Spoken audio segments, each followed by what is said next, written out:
इतनी जैसे काम नहीं चलेगा। कुशवाहा समाज का कार्यक्रम है। भारत माता की, भारत माता की, लव कुश भगवान की, लव कुश भगवान की, महात्मा फुले की, महात्मा फुले की, मां सावित्रीबाई फुले की। बोलो भगवान श्री रामचंद्र जी महाराज की।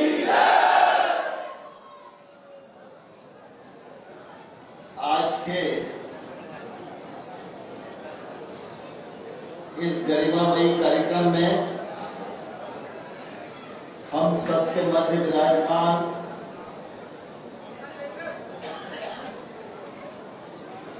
आप सबके लोकप्रिय नेता और ग्वालियर के नवनिर्वाचित सांसद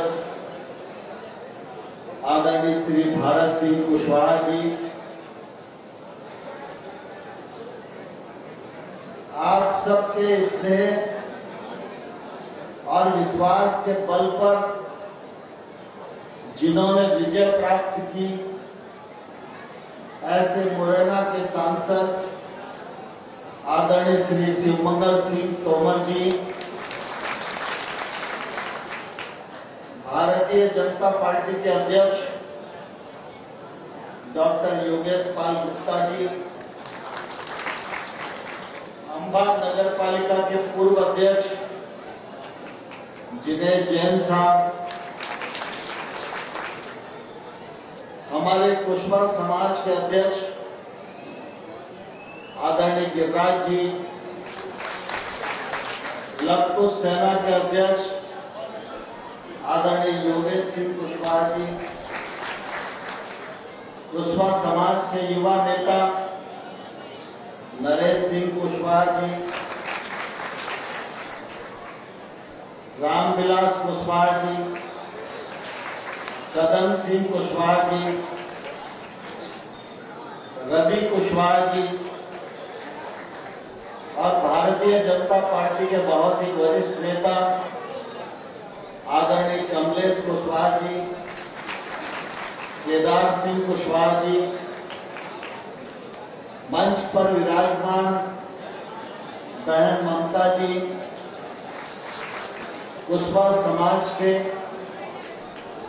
अन्य सभी पदाधिकारीगण और इस अवसर पर उपस्थित हमारे कुशवाहा समाज के बहनों भाइयों और प्यारे बच्चों,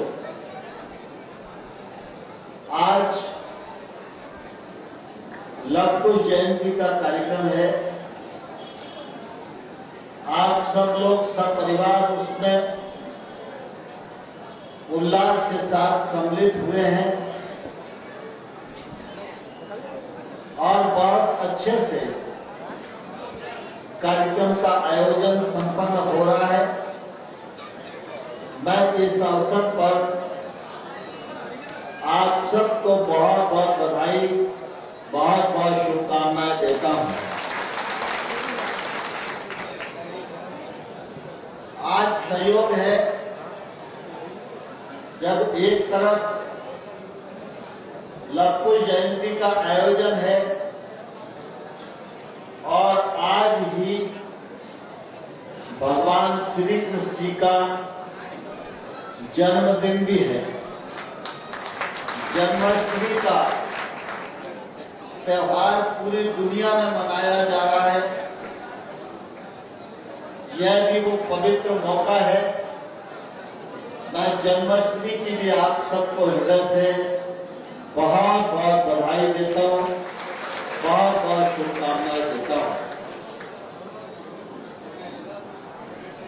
हम सभी कुशवाहा समाज के बंधु मेहनत का समाज है। सभी बड़ी संख्या में है, लेकिन सब अपना अपना काम करके, अपना पसीना बहाकर कमाते हैं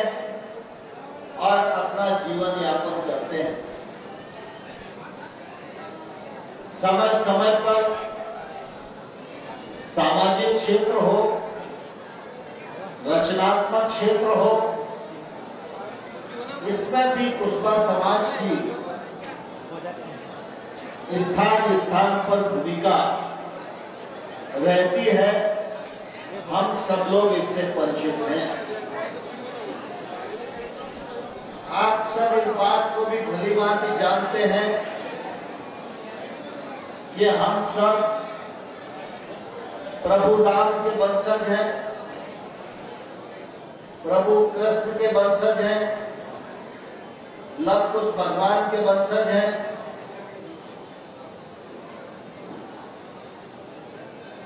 और जिस वंश के हम हैं, उस वंश की और साथ बढ़ाने का काम हमारे द्वारा कैसे हो, यह समय समय पर हम लोगों को और विचार करते रहना चाहिए। क्योंकि हम सब इस बात को भली भांति जानते हैं कि हमारा यह भारत देश और हमारी ये भारतीय हिंदू संस्कृति, हमारी रामायण, हमारी गीता, हमारा महाभारत, जितने भी हमारे आराध्य हैं, जितने भी हमारे ग्रंथ हैं, वो हम सब लोगों को एक संदेश जरूर देते हैं कि हमारे देश में कभी हाड़ मास की पूजा नहीं होती, कभी पैसे की भी पूजा नहीं होती। हमारी संस्कृति का एक ही संदेश है कि कर्म की ही पूजा हो, इसलिए कर्म ही महान होता है।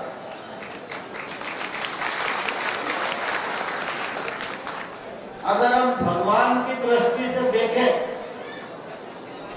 तो भी हमें ध्यान में आएगा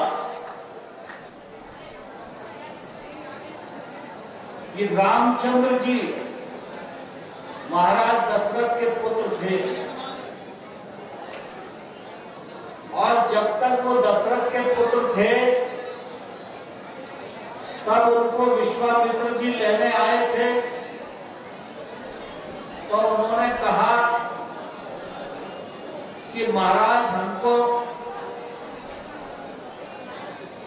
यज्ञ याग इत्यादि करने में परेशानी आती है, राम और लक्ष्मण दोनों राजकुमारों को हमें दे दो, हम इनको शिक्षित भी करेंगे और ये हमारी रक्षा भी करेंगे। विश्वामित्र जी के साथ राम और लक्ष्मण चले गए, तब भी उनको राजकुमार राम ही कहा गया। किसी ने भी दशरथ जी के पुत्र के रूप में आरंभिक अवस्था में राम को भगवान राम नहीं कहा था। हम सब रामायण पढ़ते हैं, राम जी का विवाह हुआ, राज तिलक की तैयारी हुई और राम जी को वनवास हो गया।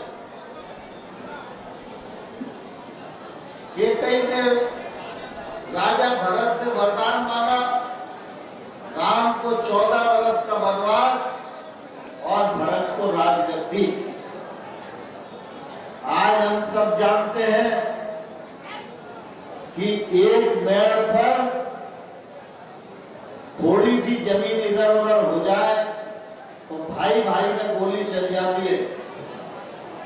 सोचो राम कौन थे? भरत को राजगद्दी मिली तो राम ने लड़ाई नहीं की, राम ने पंचायत नहीं जोड़ी,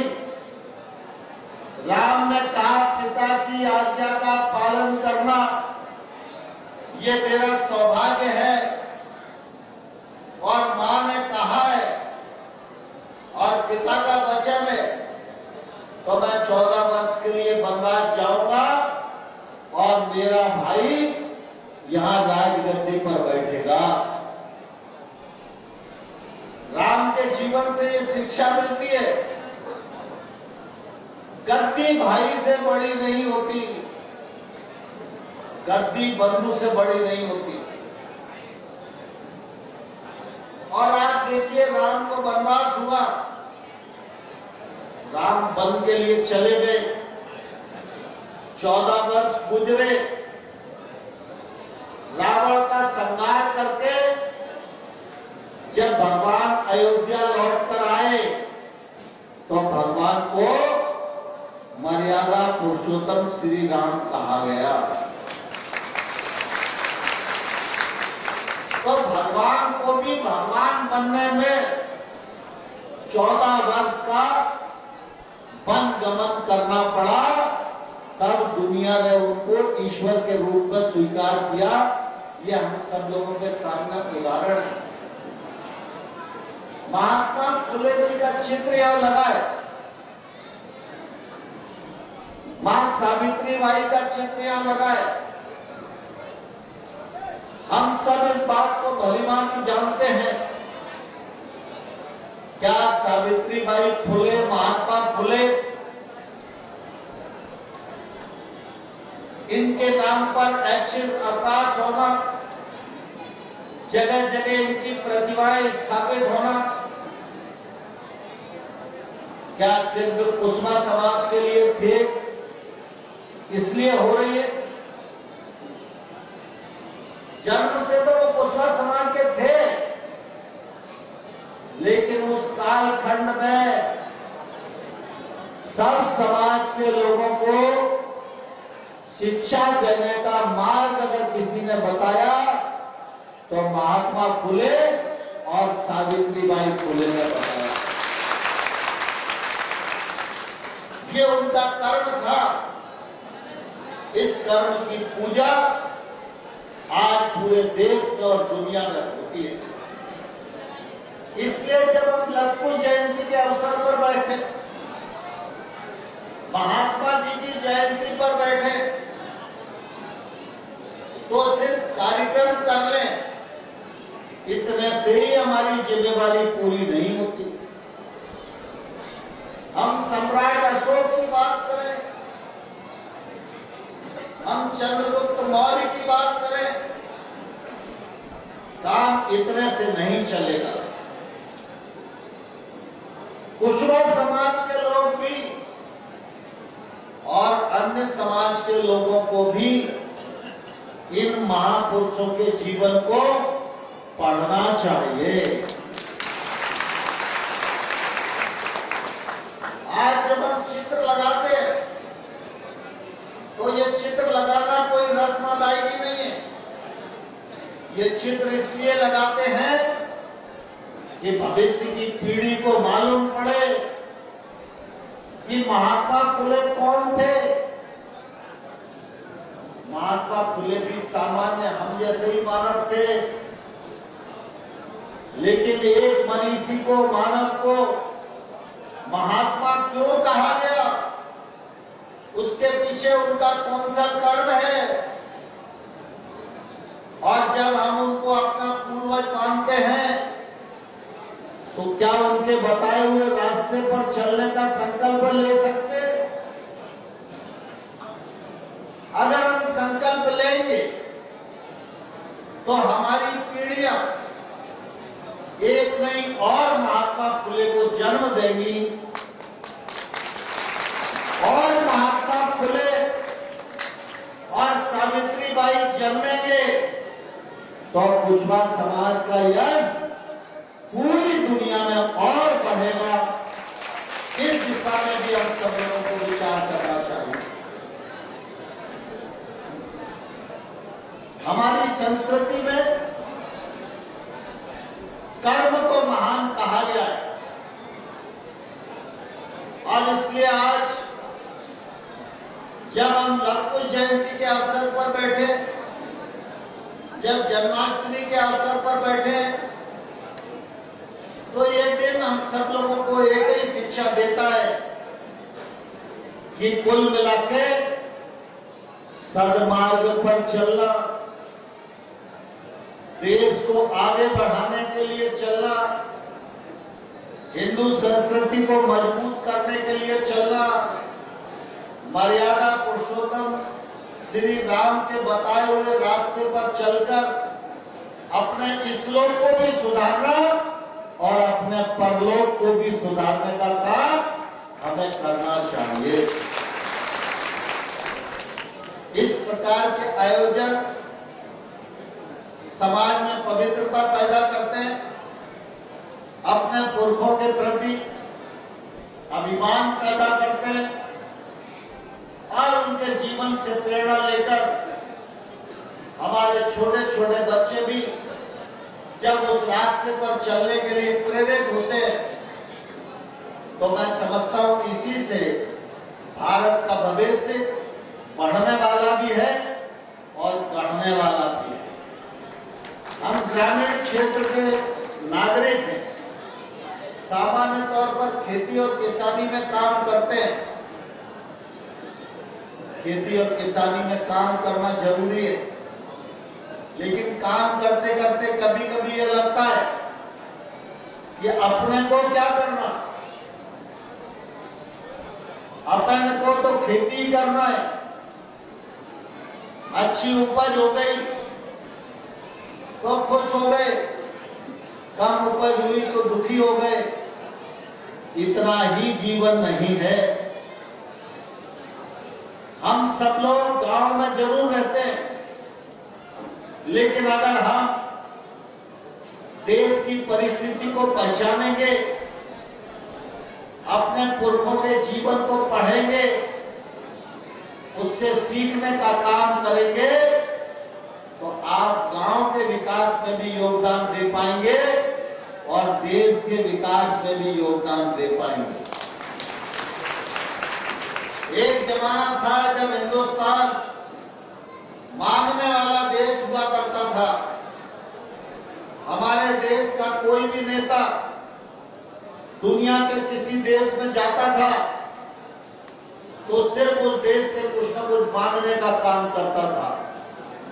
लेकिन आज आप सब लोगों के आशीर्वाद के कारण, प्रधानमंत्री नरेंद्र मोदी जी के कुशल नेतृत्व के कारण परिस्थिति बदल गई है। आज हिंदुस्तान मांगने वाला देश नहीं, दुनिया को देने वाला देश बन गया है। और इसमें हमारे किसान भाइयों का बहुत बड़ा योगदान है। आने वाला कल भारत के लिए सुनहरा कल है। हो सकता है हम लोग अपनी आंखों से भारत के सुनहरे भविष्य को नहीं देख पाए, लेकिन आज हमारी पीढ़ी को ये जरूर विचार करना चाहिए कि भारत आने वाले कल में जब विश्व गुरु के पद पर अधिष्ठित होगा, सारी दुनिया का नेतृत्व करने वाला राष्ट्र बनेगा, जब भारत माता सोने की चिड़िया कहलाने वाला देश बन जाएगी, क्या मैं गांव में बैठकर भी इस यात्रा में कुछ योगदान कर सकता हूं? ये विचार हम सब लोगों को करने की आवश्यकता है।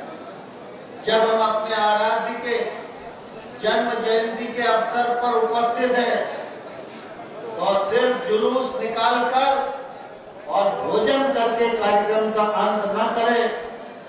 हम सब लोग यहाँ से कुछ संकल्प करके जाएं, कुछ विचार लेकर जाएं और ये तय करें कि हम पढ़े हो चाहे नहीं पढ़े हो, लेकिन हम अपने बेटे को महात्मा फुले बनाएंगे, हम अपनी बिटिया को सावित्रीबाई फुले बनाएंगे, हम अपने समाज में से सम्राट अशोक पैदा करेंगे, हम अपने समाज में से सम्राट चंद्रगुप्त पैदा करेंगे। अगर ये संकल्प लेकर जाएंगे तो निश्चित रूप से हमारे ये कार्यक्रम की सफलता होगी। अच्छे कार्यक्रम की आयोजना की। मैं आप सबके बीच इस पवित्र अवसर पर आकर अपने आप को बहुत ही धन्य महसूस कर रहा हूं। जहां तक कुशवाहा समाज की बात है, कुशवाहा समाज का मेरा बचपन का ही साथ रहा है और इसलिए जब भी कठिन परिस्थिति आई है, मैंने अपना फर्ज अदा किया है और कुशवाहा समाज ने भी हमेशा भारतीय जनता पार्टी को टेका लगाकर अपना फर्ज अदा करने का